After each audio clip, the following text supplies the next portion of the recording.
Things Not Seen, Chapter 18. Pizza and Puzzles. The dinner is Dad's idea.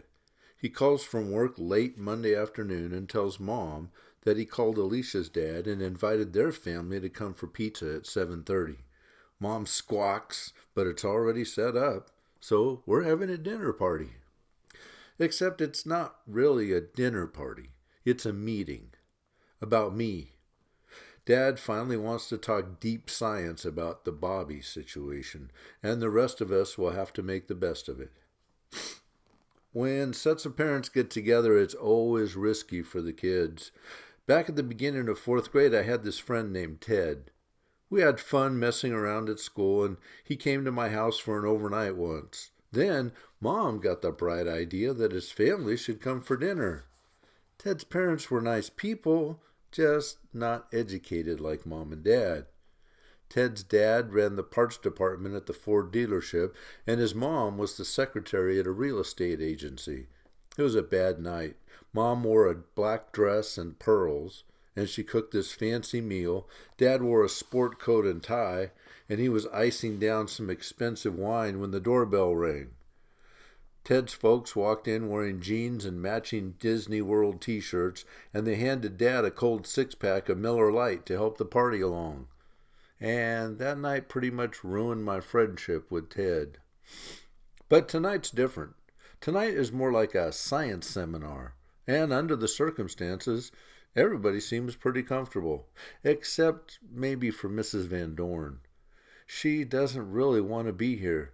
I think she wishes I'd never bumped into Alicia. She shakes Mom's hand and they look like they can survive the evening together, but I don't see a great friendship in their future. Mrs. Van Dorn is only a little taller than Alicia, so Mom makes her look tiny. She's got narrow shoulders and slender arms with delicate wrists, graceful hands with long, thin fingers. She's not as pretty as Alicia, but she might have been about 25 years ago. Her hair is longer than Alicia's, and she pulls it back from her face with a comb on each side. It's about the same shade of brown. There's a strength in the way she carries herself, but she never seems to relax, never lets down her guard. Alicia seems so much more self-confident than her mom. But I think Alicia must get some of that from her dad, because the professor is way off in his own orbit. Out there where it doesn't matter how crazy your hair looks. The U of C has a killer astronomy department, and this guy is way out on the front edge. He's only in the door 3 seconds before he starts spouting some theory about spectral analysis and refractive indices of protein substances, and he's carrying a big box full of books and papers.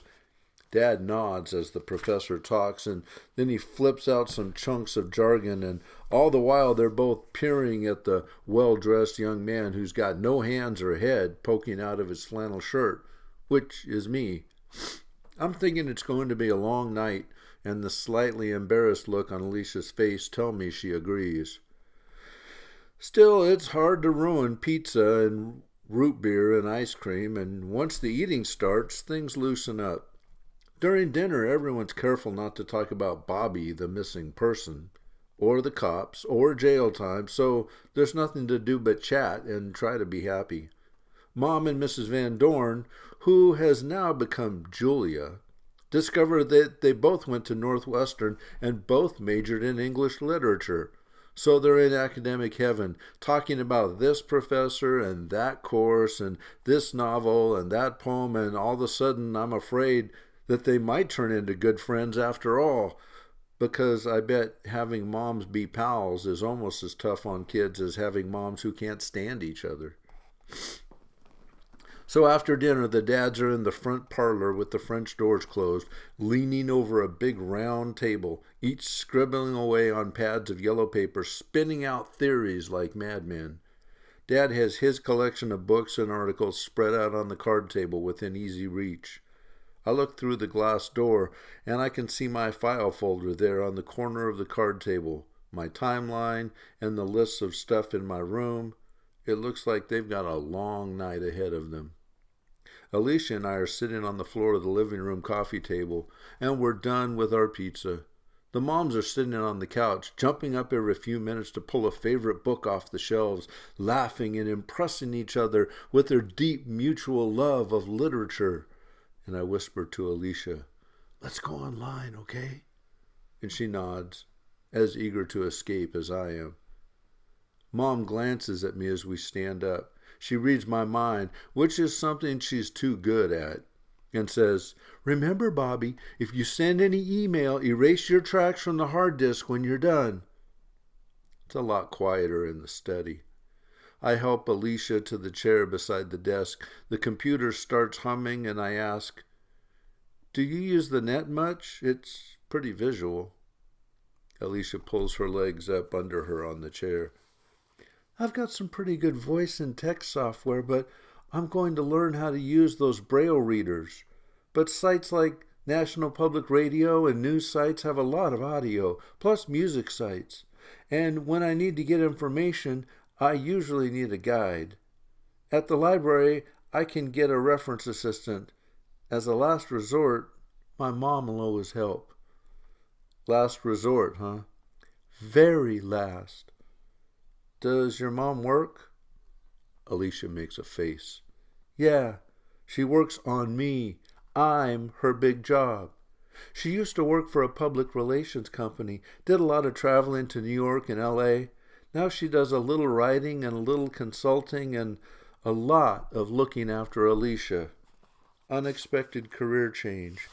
If I get independent enough, she can go back to work without feeling guilty all the time. That's my big goal. Then maybe I can stop feeling guilty about ruining her life. I feel like I should say something more, but I don't want to get her mad. She's already in a half-rotten mood. So I say, "I've got a search engine open. Pick a topic." "That's easy. Type invisible people." I plug it in and hit return. "Geez, you're not going to believe this." Alicia leans forward in her chair. "Try me." The search invisible people hits on 450,623 pages. "No way. Read me some." Okay, here's the first one. The Invisible People Club. It's a joke site. They've got a picture here with a list of gag names, and the picture frame is empty. Big yucks. Then there's one, more like 10 pages, about a tribe in Brazil called the Invisible People. Here's some stuff about women's rights, the homeless, street people, a rock group called Invisible People, some comic books, CIA spies, computer privacy. Now I'm jumping ahead about 6 screen loads. There's stuff about UFOs, Eastern religion, and so on, and so on, and so on. Endless and weird. How about if you just search for invisibility? Okay. Here we are. Invisibility. Fewer pages, but still a lot, like over 108,000. And more interesting stuff. Here's one about scientists in Texas who are injecting fluids into rats to see if they can make skin transparent so they can do the same to people one day. They want to be able to look at your guts without cutting you open. Nice. And it works, except the stuff they use might be poison. And that's not a joke? Very real. There are newspaper articles and everything. Then there's the stealth bomber, ancient Hindu spells, reincarnation, internet shopping privacy issues, more comic books, spiritualism. Here's a page called The Invisibility of God, and tons about ghosts, alien abductions, all kinds of stuff. Whoa! What? This site is called Human Spontaneous Involuntary Invisibility. It's an essay by a lady, and she's serious. She says she's talked with a lot of people who apparently just stopped being visible to others around her, sometimes for a few minutes, sometimes longer. And the other people can't see them or hear them. That's so weird. Alicia giggles. Look who's talking. Right, but this stuff is all, mystical. What we were talking about on the phone today, I was talking about reality, real people, not a bunch of hocus pocus. And what makes you so sure that science is so reliable? Or that the university crowd has any better answers than the hocus pocus gang? Me? Sure? I'm not sure about anything. I'm just saying that this stuff I'm reading about here is all chat. It's people telling this lady what happened to them, and then she writes about it and wonders out loud.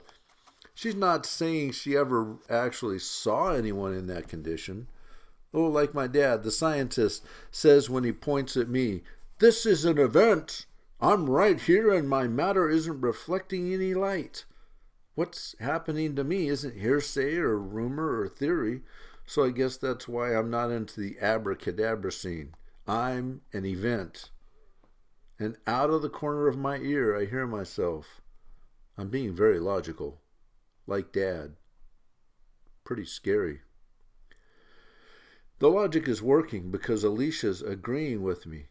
So, apparently no one else who's had an event like yours is advertising it on the net tonight. That's the way it looks. But invisibility is an idea that's out there in a big way. People are into this. This hypnotist, the one who's writing about these people who claim they've gone invisible, she says people have been working at becoming invisible since about 700 BC. Listen to this from some ancient writer in India. Concentration and meditation can make the body imperceptible to other men, and a direct contact with the light of the eyes no longer existing, the body disappears. That's what's happening to me, except I didn't sit around chanting or praying. I just went to bed, and when I got up, all gone. The computer keeps humming, and the two of us sit there silently thinking together. "Bobby? Emily?" It's Dad yelling. Dad's tone of voice makes us all rush for the parlor. Mom and Mrs. Van Dorn get to the front of the house before Alicia and I do. Dad's on his feet pacing, and when Alicia and I get there, he stops and looks at me. "I feel really stupid, Bobby. I didn't pay enough attention to the information about your room, and then 5 minutes ago I mentioned it to Leo, and he takes one look at your data charts and bingo! He hits on something." Dad's beaming at me, but he's too excited to stop for more than a second. He turns to Mom. "Now, Emily, I'd like you and Julia to go up to Bobby's room and get his electric blanket, the blanket itself, and the controller and all the wires. And don't bang the controller or drop it, all right? And Bobby, I want you to go down to the basement and find my old oscilloscope. Leo and I will try to find something else we need, which I think is in the kitchen. Okay, let's go." And everyone scatters for the treasure hunt. Find Dad's old oscilloscope. That's not a job. It's more like a career. Because of our basement. Alicia follows me halfway down the stairs. "You'd better stop there," I say, and she does. Okay, the oscilloscope is a boxy thing about as big as a small suitcase. It has a round green screen on one end, and there are wires and knobs and switches all over it. In most basements, not a problem to find. Down here, big problem. This basement is the kind of place archaeologists dream about.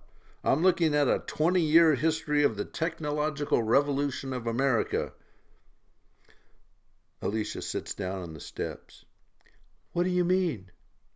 "I mean our basement is a high-tech junkyard because Dad can't bear to throw anything away, especially not something electronic. That's because if you're smart enough, you can look at anything and think of 20 or 30 possible ways it might be useful at some point in the future. So you just keep it." Now I'm picking my way around the heaps and piles and sagging shelves. I look around and I see about 12 different generations of CPUs, 3 or 4 black and white monitors, 2 old color monitors, an original Macintosh, 6 different computer game systems, and an ancient tube radio, a little box of broken Walkman tape players and radios, 3 fax machines, a bin of outdated cell phones, and telephones and cell phones and beepers and 4 TVs. And hiding there behind the shipping box for an ancient IBM wheel printer, the oscilloscope. Got it! It's heavy, and as I move toward the stairs with it, Alicia gets to her feet, and I follow her up to the kitchen. Dad and Leo are pawing through a mound of paper on the breakfast table, the contents of 3 or 4 fat folders from the cabinet above the wall oven. That's where Dad sticks the information sheets and the instruction booklets and the warranty information whenever we buy something. There are instruction manuals in there for everything from the garbage disposal to the new inkjet printer to the bike I got for Christmas when I was 7. And Leo grabs something and holds it up. This is it. It's the information that came with my electric blanket when it was new. Leo's excited now, flipping through the stapled papers. And we're in luck. Here's the schematic diagram. Alicia makes a face. What's that? Dad's looking over Leo's shoulder and he says, the schematic diagram shows the electrical details. It's like a map of how the electricity flows. And it shows impedance and resistance, the voltage at different points, any motors or capacitors, transformers or resistors, things like that. One of Dad's degrees is in electrical engineering. Alicia nods, and I can tell from her face that she's into the spirit of the hunt, tilting her head to listen as Dad starts rooting through the kitchen junk drawer. With a little aha, he grabs a small screwdriver set and says, I think we have everything now. Then Mom and Mrs. Van Dorn come down the back stairs with the blanket, and we all follow Dad back to the front parlor, me still lugging the oscilloscope. Alicia's father studies the diagram while Dad unscrews the metal bottom of the blanket controller. He looks up and says, Em, would you plug in the scope? So I help Mom get the cover off the oscilloscope and find the power cord. Mrs. Van Dorn says, What are you looking for, Leo? Her husband glances up from the diagram. Flaws. We want to see if this controller unit is working right, because if it's not, it could be generating an unusual field. A field? He looks back at the diagram, nodding.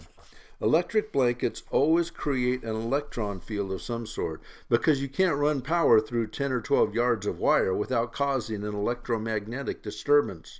The question is, what kind of disturbance and what magnitude? Mrs. Van Dorn nods, and I can't tell from her face if she followed all that or not. Dad's got the screws out and lifts the metal bottom off the blanket controller. Then he picks up 2 probes hooked onto wires coming from the front of the oscilloscope, a red one and a black one. He fiddles with the dial and flips some switches, pokes the pointers down into the guts of the controller, looks at the scope, looks at the diagram, frowns, then touches something else. Except for the hum of the green cathode tube, it's quiet. Alicia says, What's going on? I whisper, My dad's poking around with these wires that are hooked to the machine I found in the basement. He's testing the electrical parts of my electric blanket control. I see Alicia's fingers tremble, sensing the tension in the room. Dad yelps and we both jump. Ha! Dad is pointing at the screen. See that? Leo squints. What? This resistor is way outside its parameters. It's letting about 6 times too much power through. Mom says, What's it mean? Not sure yet. Bobby, have you noticed this blanket getting hotter than normal? Nope. Works same as always. Dad makes a note on the sheet, then starts poking around. Dad? I'm speaking softly. Yes? Dad's looking at the diagram every few seconds. So you're checking every part? Like to see what's not working? Dad doesn't answer until he makes another note. Yes, looking for anything unusual. I turn to Dr. Van Dorn. And when you saw the blanket on my list, was it like the idea of force fields just jumped out at you? Alicia's dad nods, his lips pressed tightly together. His eyes don't leave the diagram, and he taps the sheet and says, "Get a reading on this rheostat, David. If the dial's out of alignment, that could double or triple the current getting passed." Dad shakes his head. "I want to check the throughput, resistance first. Or reactance, sorry." I say, "Reactance? Is that like resistance?" Dad shakes his head. "Different principle." Then I get an idea.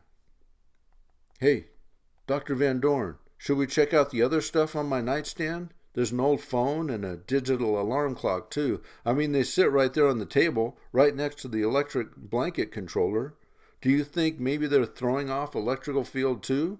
Like, maybe they're affecting the blanket controller. I could run upstairs and get them. Dad, do you think we should test them, too?" Neither of them answer me. I look at Dad. He squints and touches the probes to a different pair of contacts inside the controller. He glances at the diagram and says, "Leo, take a look at the value for that third resistor. Is that a 2 or a 5? Alicia's dad bends over to the schematic. 5, definitely. So Dad nods and moves the probes again. Excuse me. He's forgotten I'm in the room. Dad's off in science land with his pal, the professor. I feel my face getting hot, feel my jaw muscles tighten. I clench my teeth, biting back the anger, because inside my head I'm yelling at them, at both of them. Hey, excuse me, who had the idea that the answer wasn't off in Theoryville, that the place to begin was at the scene of the crime? What's that? That was my idea? Well, what do you know? And guess what? If you'd talk and listen, maybe I'd have other ideas too. Or does that sound like science fiction to such big geniuses? A minute goes by and I've got myself back under control. I'm not shouting in my head now, but I'm thinking, who needs this? I'm supposed to just stand around and be part of their audience? I don't think so. I glance at Alicia. She's not having such a great time either. So I say, hey, Alicia, want to get some more ice cream? They'll let us know if anything exciting happens, right, Dad? I see Alicia's smile flicker when I say that. Alicia understands sarcasm, even the subtle kind. Dad doesn't know I've made a little joke. He nods distractedly and says, sure, you bet. So we leave the science guys in the parlor with no one but their adoring wives to cheer them on. I yank open the freezer. Mint chocolate chip or black raspberry? Alicia wrinkles her nose. How about you count to 10 and then ask me again, without snarling? I laugh, but only a little. Okay, how's this? Miss, would you prefer mint chocolate chip or black raspberry? Alicia pretends to flirt with me. She bats her eyelashes, tilts her head, and says, which do you prefer? Definitely the raspberry. She smiles and says, then I'll have mint chocolate chip, so you can have an extra big dish of your favorite. By the time we get to the couch in the family room, I'm cured. I can get back to being mad some other time. Right now, I'm just glad to be with Alicia. I hit the remote and start flipping through the channels. When I get to AMC, Alicia says, stop there! I love this movie. It's The King and I, the original one with the bald guy and all the singing and dancing. I watch and Alicia listens, and then I ask, what's it like just hearing it? Better than you think. That's because I used to love this movie when I was little. I watched it about 20 times. I'm in replay mode. So, do you see it in color? Yep. And I can see the ladies' dresses and the little things the kids wear on the top of their heads, the whole thing. I mean, I see what I can remember, and I probably add stuff of my own. And when they almost kiss, that part gets me. I always wish the king would just grab her and give her a big kiss. How about other movies? Ones you haven't seen? She shakes her head. It's not so bad if I have an idea what the story's about. It's like a radio play with music that's too loud. When I can listen to a movie I've seen, that's the best. Like Titanic, I can see the whole thing. But for new stories, well, now I like books better. Then I get to make up the movies in my head. And it's weird. About people I saw in movies a couple years ago, like I'm never going to see Brad Pitt get old. He's stuck in my mind from about 3 years ago. He could keep acting until he's 80, but when I listen to a Brad Pitt movie, I'm always going to see him as the little brother from A River Runs Through It. Don't you think that's neat? She puts a last spoonful of ice cream in her mouth. Yeah, I guess. Alicia's quiet a minute, and I watch her face. It's the part of the movie where the kids are putting on the play of Uncle Tom's Cabin. And I'm wondering what she really sees. There's this peaceful smile on her lips, and I think that maybe it's like she's in the movie herself, now sitting at the dinner table, now running around on the stage with the kids. I don't think I could ever get tired of watching her face.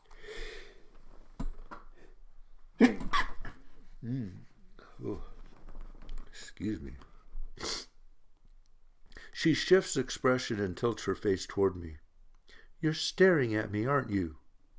I feel myself blush. No. Liar. It's okay. I don't mind having you stare. I gulp. I don't know what to say, but I don't want to sound too flustered, so I say, another question. What do you see when you think of me? What do I look like in your mind? Brad Pitt? Now she's blushing, too, a shy smile pulling at the corners of her mouth. I don't know. I know you're taller than I am. I know you have a nice smile because I can hear a smile. It's something you can't fake. But I don't know. I mean, like, I don't know if your nose is big or not. I don't know if you've got brown hair or blonde hair, stuff like that. She pauses. And I guess it doesn't matter. I really haven't been thinking about how you might look. It's more like a feeling I have about you. I know you're honest and smart, at least, and kind, at least most of the time.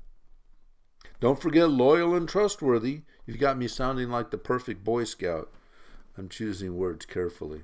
But don't you wonder what would have happened if you hadn't been blind? And I was my regular self, and we just met somewhere, like that day at the library, except we were both just high school kids? What do you think? I don't know. You said you were pretty popular before. The popular kids at my school don't even know I'm alive. How come? Because I'm just average, and they're all good-looking or rich or both or super athletes or something. Do you really think you're average? I'd never think that, not after getting to know you. But that's what I mean. At school, you'd have never gotten to know me. I'm one of those kids you wouldn't have looked at twice. I'd just be this idiot who bashes into you at the door of the library one day, and all your popular friends would point and say, "Hey, way to go, dorkness!" The movie is loud. A full orchestra playing while Anna and the King of Siam twirl around and around a wide, shiny floor. But Alicia is facing me, a foot away, and I can't tell what she's thinking. And I don't know if I should be talking to her this way. But you're judging them at the same time you accuse them of judging you. It's like you've got a prejudice against the popular kids, and you assume they have a bad attitude towards you. I'm not assuming anything. I'm talking about experience. You can tell if someone thinks you're nothing. Like just a few weeks ago, I'm walking toward this beautiful girl named Jessica in the hall, and I smile and look at her, and her face doesn't change. Her eyes don't connect with me, nothing. It's like she looks right through me, like I'm not even there. Alicia's eyebrows shoot up. She looked right through you, eh? Like you weren't even there? Interesting way to describe your old life, don't you think?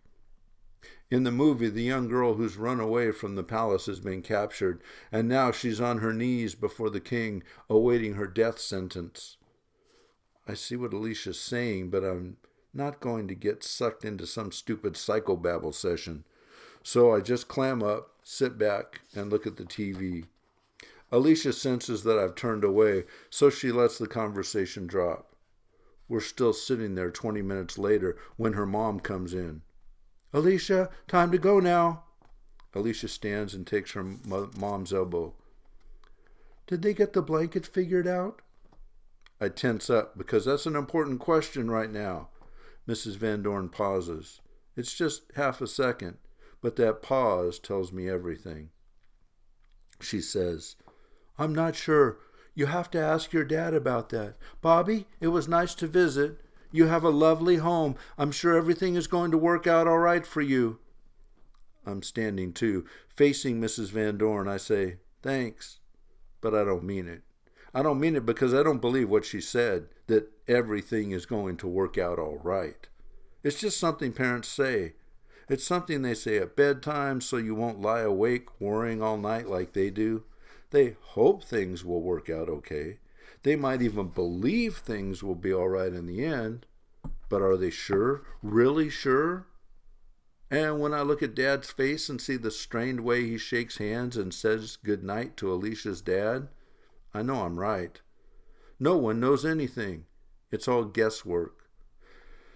When they're gone, Mom starts bustling around, cleaning up and taking glasses into the kitchen, all bright and cheery. Wasn't this a lovely evening? They're such nice people. I can't get over how Julia was at Northwestern. You know, we only missed each other by 2 years, and she took some of my favorite courses. Same professors, same lecture halls. David, I should have you calculate the chances of meeting someone like that. Do you know, she even took that course on Rilke that I love so much, the one about Duino Elegies. I bet the chances of finding someone like that are 1,000,000 to 1, maybe more, don't you think? Dad's not talking. He's nodding, and he's trying to smile. He's pitching in with the cleanup, but he's still working on the Bobby puzzle. I'm at his elbow at the sinks, handing him plates to scrape and rinse. And I say, so, tell me all about the blanket, Dad. Dad keeps busy with the dish brush. Nothing to tell. Leo's got a few other ideas, but basically, we ran out of science. Sort of hit a theoretical dead end. He pauses and looks my way. But you know, you did a good job. The way you approached that data collection, good clear thinking, Bobby. Thanks. So, did you get any other ideas? Any other breakthroughs? He focuses on the dish brush, swishing the suds around, trying to get a streak of pizza cheese off a plate without getting his cast wet. I can tell that holding the plate puts a strain on his broken wrist. Wish I had good news, Bobby, but I don't. Not tonight. And that's all he says. He doesn't try to sugarcoat it for me. He doesn't say, but you know, son, I'm sure everything's going to be just fine in the end. And later, when I'm thinking about what Dad said and the way he said it, I tell myself that I appreciate his honesty. And I tell myself that Dad knows I'm not a little kid anymore, that he knows I'm mature enough to face facts. And I tell myself that in real life, things get messed up, and sometimes they stay that way. And I tell myself I'm proud of myself for being so mentally strong, so tough-minded. But what I focus on as I head down toward sleep is what Mom says when she tucks me in, because she says what I want to believe. Now, don't worry, Bobby. You get a good night's rest. I just know that everything's going to be fine. End of chapter 18.